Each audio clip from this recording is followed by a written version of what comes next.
Face à face tendu ce matin à quelques centaines de mètres de l'université du Parti socialiste. 70 militants de différents collectifs anti-loi travail ou anti-aéroport sont bloqués à un carrefour par des forces de l'ordre mobilisées en nombre. On s'aperçoit que la démocratie dont ils vont parler là, le PS aujourd'hui, la démocratie c'est à coup de CRS. Je croyais que les CRS ils avaient besoin de congés et on s'aperçoit que là il y a plusieurs quarts qui sont présents et je pense que tous ces gars-là il ferait mieux d'être chez eux en famille et nous tranquilles à discuter de la démocratie avec le Parti socialiste.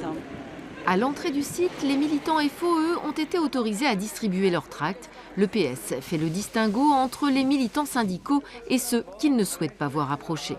Je regrette que le Parti socialiste ne puisse pas aujourd'hui faire des réunions, tout simplement d'ailleurs, comme il pouvait le faire avant, sans qu'il y ait ces menaces de violence extrêmes qui sont exprimées. C'est totalement regrettable. Je crois qu'on n'a pas des œillères non plus quand on est socialiste et quand on traverse la ville de Brest pour se rendre à l'université, on voit effectivement certaines tensions.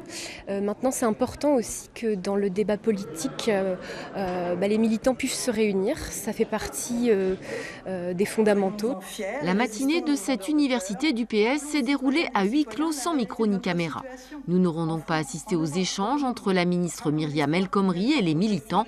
Quant au premier secrétaire, Jean-Christophe Cambadélis, il appelle tous les déçus de la politique gouvernementale à relativiser. Ils pensent mener un combat contre la gauche parce qu'elle ne serait pas tout à fait comme ils le souhaitent. Mais le problème, ce n'est pas la gauche réformiste, c'est la droite extrême. Et il ne faut pas se tromper de combat. Le PS devra aussi convaincre ses propres militants. 300 avaient fait le déplacement de toute la Bretagne. Il se dit qu'on en attendait plus.